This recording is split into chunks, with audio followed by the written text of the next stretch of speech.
السلام علیکم ورحمۃ اللہ وبرکاتہ۔ نحمدہ ونصلی علی رسولہ الکریم، اما بعد، فاعوذ باللہ من الشیطان الرجیم، بسم اللہ الرحمن الرحیم۔ رب اشرح لی صدری ویسر لی امری واحلل عقدۃ من لسانی یفقہوا قولی، رب زدنی علما، اللہم فقہنا فی الدین۔ اللہ سبحانہ و تعالیٰ نے اس پوری کائنات کا نظام بہت ہی منظم بنایا ہے، اور قرآن میں اپنی قدرت کی کامل نشانیوں پر تدبر اور غور و فکر کی دعوت بھی دی ہے کہ ذرا غور کرو اور سوچو کہ تمہارا رب کتنا عظیم ہے۔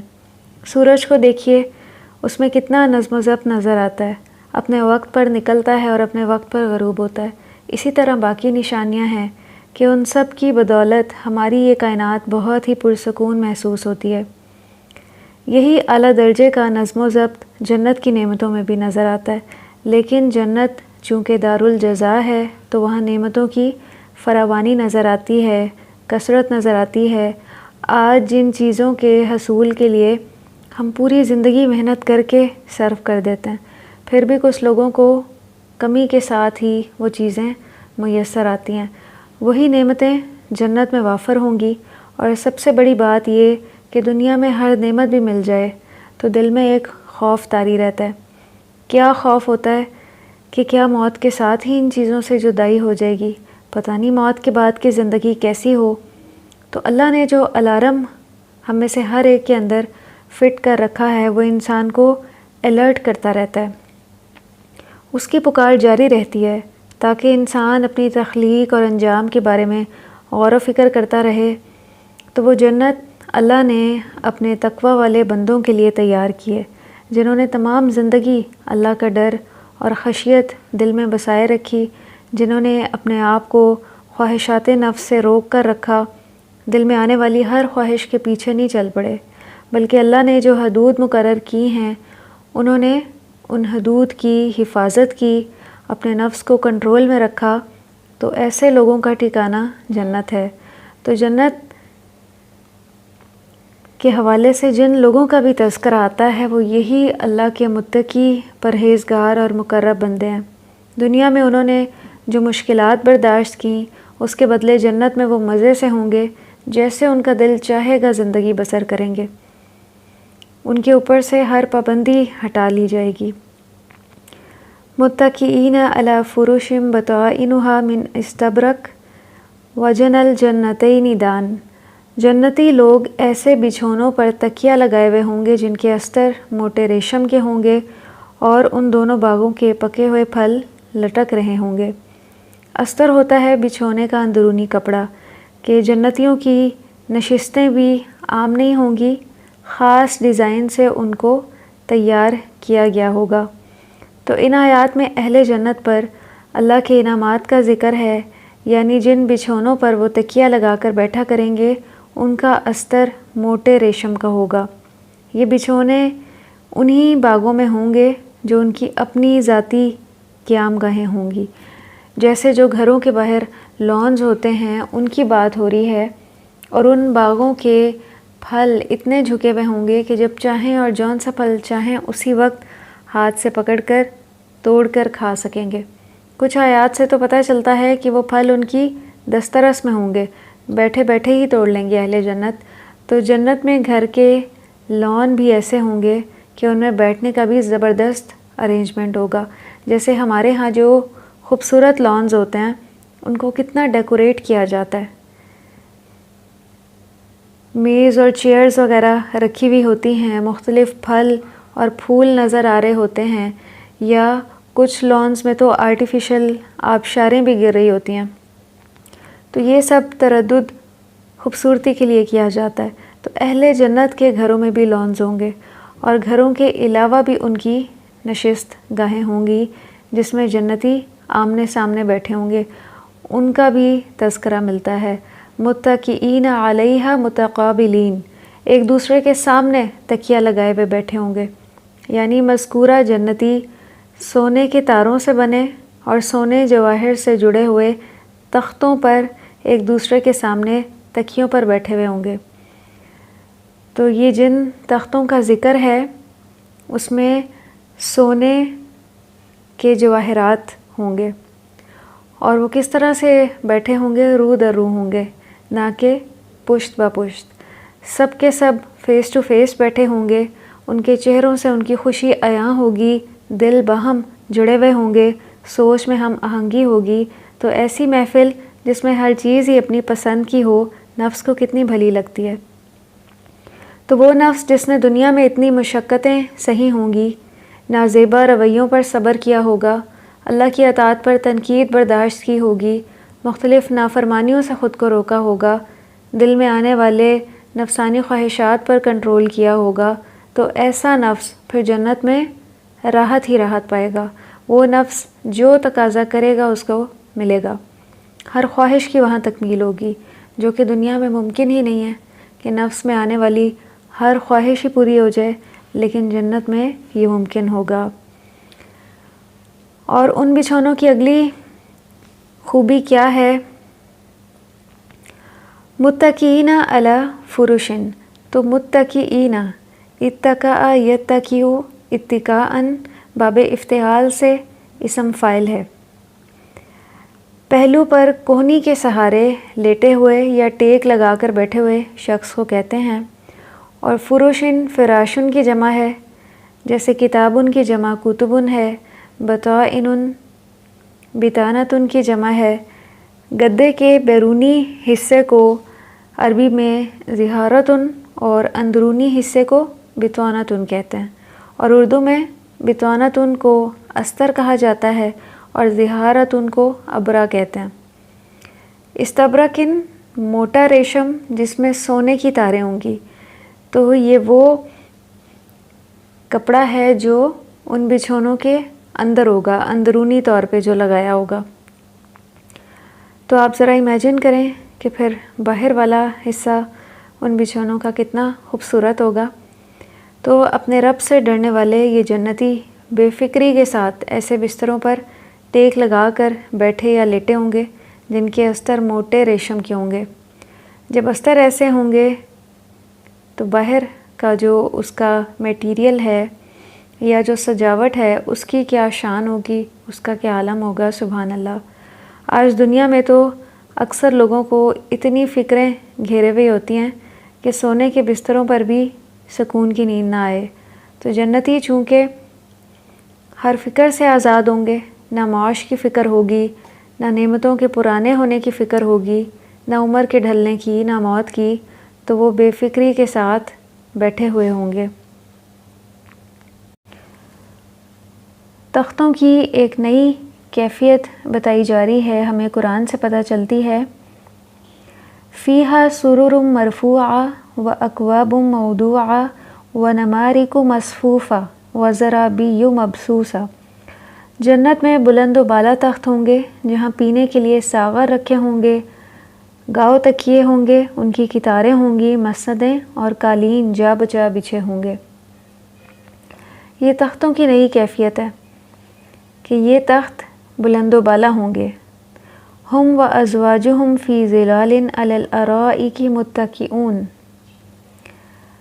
آج جنتی لوگ مزے کرنے میں مشغول ہیں، وہ اور ان کی بیویاں گھنے سایوں میں مسندوں پر تکیہ لگا کر بیٹھے ہوئے ہیں۔ یہ سورہ یاسین کی آیت تھی۔ تو نبی صلی اللہ علیہ وسلم نے ایک بار فرمایا، کیا تم میں سے کوئی اس جنت میں جانے کا خواہش مند اور اس کے لیے تیاریاں کرنے والا ہے جس میں کوئی خوف و خطر نہ ہوگا؟ رب کعبہ کی قسم، وہ سراسر نور ہی نور ہے، اس کی تازگیاں بے حد ہیں، اس کا سبزہ لہلہا رہا ہے، اس کے بالا خانے مضبوط، بلند اور پختہ ہیں، اس کی نہریں بھری ہوئی اور بہہ رہی ہیں، اس کے پھل ذائقے دار، پکے ہوئے اور باکثرت ہیں، اس میں خوبصورت نوجوان حوریں ہیں، ان کے لباس ریشمی اور بیش قیمت ہیں، اس کی نعمتیں ابدی اور لازوال ہیں، وہ سلامتی کا گھر ہے، وہ سبزہ اور تازے پھلوں کا باغ ہے، اس کی نعمتیں عمدہ اور باکثرت ہیں، اور اس کے محلات بلند و بالا اور مزین ہیں۔ یہ سن کر جتنے صحابہ تھے کہنے لگے نبی صلی اللہ علیہ وسلم کو کہ ہم اس کے لیے تیاری کرنے والے اور اس کے حاصل کرنے کی کوشش کرنے والے ہیں۔ تو پھر آپ صلی اللہ علیہ وسلم نے فرمایا کہ انشاءاللہ کہو، چنانچہ انہوں نے کہا انشاءاللہ۔ یہ ابن ماجہ کی حدیث تھی۔ تو صحابہ کرام کو آپ دیکھ لیں کہ انہوں نے جنت کی پھر کیسی تیاری کی۔ انہوں نے راستے میں آنے والی ہر رکاوٹ کو ہٹا دیا، لیکن سیدھا راستہ نہیں چھوڑا، اس پر جمے رہے، مشکلات کو خندہ پیشانی سے برداشت کیا۔ اگر دین کی خاطر اپنا گھر بار بھی چھوڑنا پڑا تو انہوں نے کیا۔ کیوں؟ کیونکہ انہیں ہر چیز سے بڑھ کر اپنا ایمان عزیز تھا۔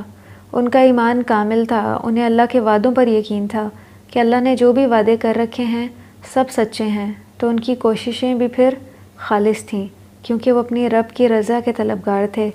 دین کی خاطر اپنا سب کچھ قربان کر دینا یہ وہی کر سکتا ہے جس کی اللہ کے ساتھ محبت سچی ہو، ورنہ اللہ سے محبت کا دعویٰ تو ہر ایک ہی کرتا ہے۔ کون اس دعوے میں سچا ہے یہ عمل سے پتہ چلتا ہے۔ پھر ایک اور نعمت بھی ہوگی جو ان بلند و بالا تختوں پر بیٹھنے والوں کو میسر ہوگی کہ ان کی خدمت کے لیے خدام بھی ہوں گے۔ اور اہل جنت کی مجلسوں میں خدام کیسے ہوں گے؟ قرآن کی ایک آیت سے پتہ چلتا ہے وَيَطُوفُ عَلَيْهِمْ وِلْدَانٌ مُخَلَّدُونَ إِذَا رَأَيْتَهُمْ حَسِبْتَهُمْ لُؤْلُؤًا مَنْثُورًا۔ اہل جنت کی خدمت کے لیے ایسے لڑکے دوڑتے پھر رہے ہوں گے جو ہمیشہ لڑکپن کی عمر میں ہی رہیں گے، تم انہیں دیکھو تو سمجھو کہ موتی ہیں جو بکھیر دیے گئے ہیں۔ سبحان اللہ۔ وَيَطُوفُ عَلَيْهِمْ غِلْمَانٌ لَهُمْ، یعنی نوجوان خدام ان کے آس پاس پھریں گے، اور اپنے حسن اور خوبصورتی کی بنا پر گویا وہ چھپائے ہوئے موتی ہیں۔ وہ ان کی خدمت اور ضرورت کو پورا کرنے کے لیے ان کے آس پاس آ جا رہے ہوں گے۔ یہ چیز ان کے لیے بے پایہ نعمتوں اور کامل راحت پر دلالت کرتی ہے۔ تو ان اہل جنت کی خوبصورتی کتنی ہوگی؟ ان کی خوبصورتی، سفیدی اور پاکیزگی کا یہ عالم ہوگا جیسے موتی ابھی ابھی اپنی سیپ میں محفوظ ہوں، یا جواہرات والی ڈبیا میں اس طرح چھپا کر رکھے ہوں کہ نہ ان پر گرد و غبار کا کوئی ذرہ پڑا ہو اور نہ وہ ہاتھ لگانے سے میلے ہوئے ہوں۔ دوسرے لفظوں میں وہ اتنے زیادہ خوبصورت اور صاف ستھرے ہوں گے کہ ہاتھ لگانے سے بھی میلے ہوتے ہوں گے۔ تو دیکھیں کہ خادم بھی اتنے خوبصورت اور صاف ستھرے ہوں گے۔ نہیں تو ہمارے ہاں جو خادم کاموں پر مامور ہوتے ہیں وہ اتنے زیادہ کام سر انجام دے کے ان کی ظاہری حالت دیکھیں کہ کیا ہوتی ہے، لیکن اہل جنت کی خدمت پر جو مامور خادم ہوں گے وہ نہایت صاف ستھرے بھی ہوں گے اور بہت خوبصورت بھی ہوں گے۔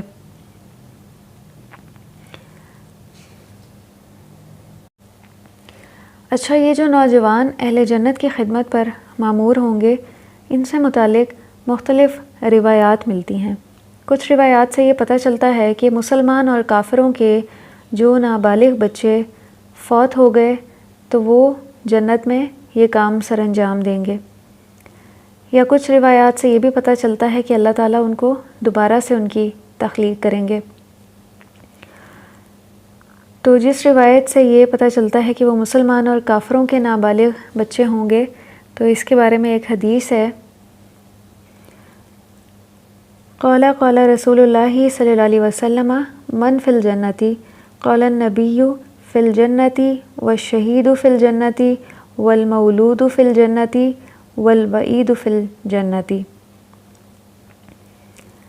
نبی صلی اللہ علیہ وسلم نے فرمایا، ان سے جب سوال کیا گیا کہ جنت میں کون ہوگا تو آپ نے فرمایا نبی جنت میں ہوں گے، شہید جنت میں ہوں گے، چھوٹا بچہ جنت میں جائے گا، اور زندہ دفن کیا گیا بچہ جنت میں جائے گا۔ اور دوسری روایت جس سے یہ پتہ چلتا ہے کہ یہ خدام اللہ تعالیٰ ان کو نئی مخلوق کے طور پہ پیدا کریں گے، اس کے الفاظ یہ ہیں کہ جس دن اللہ سبحانہ و تعالیٰ جہنم سے کہیں گے کیا تو بھر گئی ہے، وہ کہے گی کیا اور زیادہ ہے، تو اسی کے بارے میں یہ حدیث ہے جو حضرت انس رضی اللہ عنہ سے روایت ہے کہ انہوں نے فرمایا کہ جنت میں اور جہنم میں مسلسل لوگوں کو ڈالا جاتا رہے گا، اور جہنم کیا کہے گی، کیا اور ہے، یہاں تک کہ اللہ تعالیٰ اس میں اپنا پاؤں رکھ دے گا تو اس کا باز کی طرف سمٹ جائے گا، اور وہ کہے گی تیری عزت اور تیرے کرم کی قسم بس، اور جنت میں مسلسل گنجائش باقی رہے گی، یہاں تک کہ اللہ تعالیٰ اس کے لیے ایک خلقت پیدا کر دے گا اور انہیں جنت کی بچی ہوئی جگہ میں بسا دے گا۔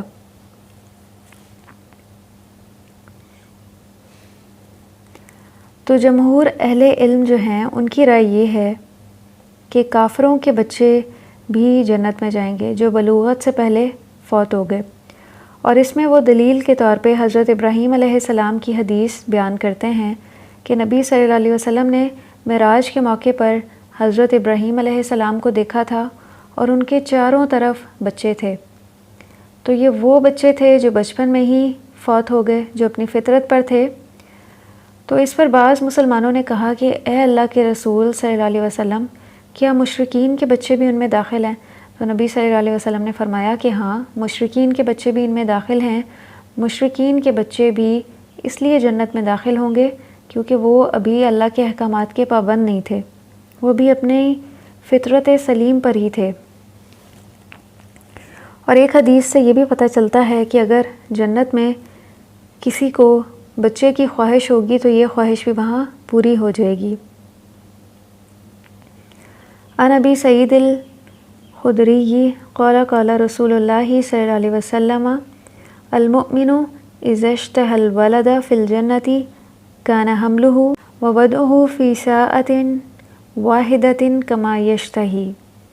حضرت ابو سعید خدری رضی اللہ عنہ سے روایت ہے کہ نبی صلی اللہ علیہ وسلم نے فرمایا، مومن کو جنت میں جب بچے کی خواہش ہوگی تو اس کی خواہش کے مطابق ایک گھڑی میں یعنی فوراً حمل ٹھہر جائے گا، اور ولادت اور اس بچے کا بڑا ہونا سب کچھ فوراً ایک گھڑی میں ہی ہو جائے گا۔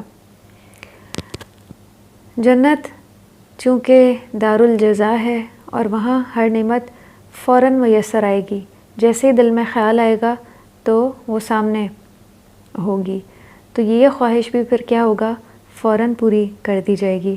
دنیا میں خواتین کو اس میں جو مشقتیں اور تکالیف برداشت کرنی پڑتی ہیں وہ وہاں پہ نہیں ہوں گی، وہاں محض خواہش کی تکمیل ہوگی، اور اس میں پائے جانے والی آج جتنی تکالیف ہیں وہ ساتھ میں نہیں ہوں گی، تو یہ نعمت بھی وہاں سراسر خوشی اور سکون کا سبب ہوگی۔ وآخر دعوانا ان الحمد للہ رب العالمین، سبحانک اللہم و بحمدک، نشہد ان لا الہ الا انت، نستغفرک و نتوب الیک، والسلام علیکم ورحمۃ اللہ وبرکاتہ۔